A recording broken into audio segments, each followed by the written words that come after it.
Greve dos caminhoneiros. Provavelmente ela vai dar início, se Deus quiser, essa semana. E seria muito importante entender um pouquinho como que chegamos nisso, né? Porque é uma sucessão de coisas que aconteceu para a gente poder chegar nesse denominador da necessidade tão grande de haver uma greve. Porque é lutas e lutas e muitas derrotas seguidas. Começa a partir de quando começou a exigir o cumprimento de hora de descansos. Ah, mas você não apoia o motorista descansar? Não, sim, ele tem que descansar. Mas não há estrutura nas estradas para que isso aconteça de forma fácil. Porque, por exemplo, quando chega a certo horário, certa quantidade de horas que ele rodou, ele tem que parar. E aí não é assim, vou parar aqui e fazer minhas horas de descanso. Não, ele tem que começar a procurar um local. Às vezes ele acha o local e ainda ele pode rodar 1 hora, 2 horas ainda ele pode continuar rodando. Então ele vai ter que abrir mão de mais tempo de rodagem para poder parar antes do horário, ou ele vai arriscar rodar 2 horas a mais fora do horário de descanso dele. Aliás, dentro do horário de descanso dele. Aí acontece que a polícia acaba parando e dando multa, prendendo. Tanto que quando a polícia para, a polícia não faz ele cumprir o horário ali, no pátio da PRF, onde ele foi parado e onde ele tem que realizar o descanso. Não. Às vezes eles podem rodar mais 100 km, 150 km para frente até achar um local para descansar. Aí sim, cumprir esse horário que eles pedem de 11 horas de descansos e depois na PRF da frente mostrar o tacógrafo mostrando que ele fez esse descanso. Então, isso entende que o quê?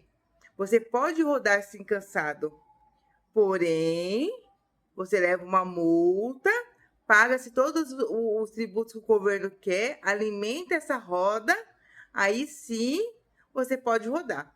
Agora, se você rodar esses 100 km por necessidade própria de não achar um lugar para dormir, aí você vai acabar correndo o risco de ser multado. Entenderam mais ou menos isso? Aí já foi um lado horrível, horrível, horrível para a classe dos caminhoneiros. Aí veio a mudança de cobrança de pedágio com eixo erguido. Agora você com eixo erguido, você não pode passar no pedágio.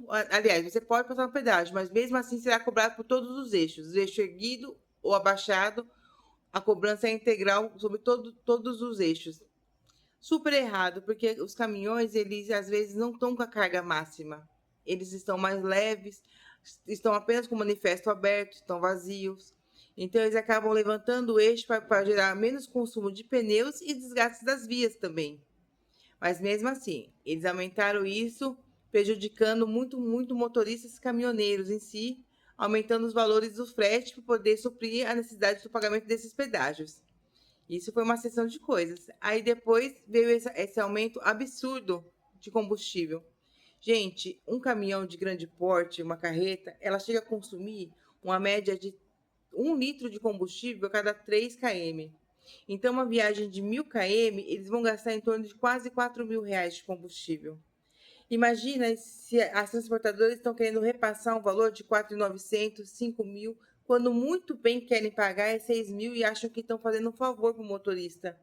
Imagine você ter um custo de 80% do custo do frete ser o combustível e o seu ganho ser muito mínimo. Se você for no pneu, estoura um pneu na estrada, acontece alguma avaria com o caminhão, você não tem como arcar com esse valor de frete que querem pagar. Então, a alta do combustível está deixando algo inviável hoje o transporte. Sem contar que hoje o caminhoneiro começa aqui em São Paulo um transporte e vai acabar lá no Nordeste. Isso é 3 dias de transporte. Nesses 3 dias houve um aumento absurdo de R$ 2, R$ 3 no combustível. Então ele saiu com o valor de um frete aqui e quando ele chegar lá, ele vai estar preso lá. Porque lá os fretes já são muito baixos, muito, muito inferiores aos valores daqui de São Paulo. Aí o combustível vai estar muito, muito mais alto. Vai acontecer o quê? Que eles vão ficar presos, longe da família, longe de casa, presos dos impostos de gasolina sem estrutura, muitas vezes. Entendeu? Então, uma série de coisas que está prejudicando de forma abusiva o caminhoneiro. E ele não está lutando para si próprio, ele está lutando por um bem geral. Porque quanto mais alto o frete for, mais caro fica as coisas para chegar no consumo próprio nosso. Hoje, vamos supor, uma mercadoria de R$ 100, no mínimo, R$ 15 foi pro frete. Isso se for algo mais perto, sem muita distância, algo mais fácil de transportar. Agora, se for algo refrigerado, que o transporte é um pouco mais caro, algo que precisa de seguro, de escolta, porque é uma mercadoria mais cara, então acaba gerando algo absurdo. Tudo irá aumentar gradativamente numa cadeia. A gente é só aqui, ó, o comecinho. Quando isso daqui aumenta, vai fazendo assim, ó, quando você vai ver, tudo aumentou de forma abusiva. Tudo precisa de transporte, tudo é movido ao transporte. Então vamos apoiar a greve dos caminhoneiros, que maneira que for. Só de vocês não reclamar nas redes sociais e pedir que acabe antes de ser atendido as reivindicações,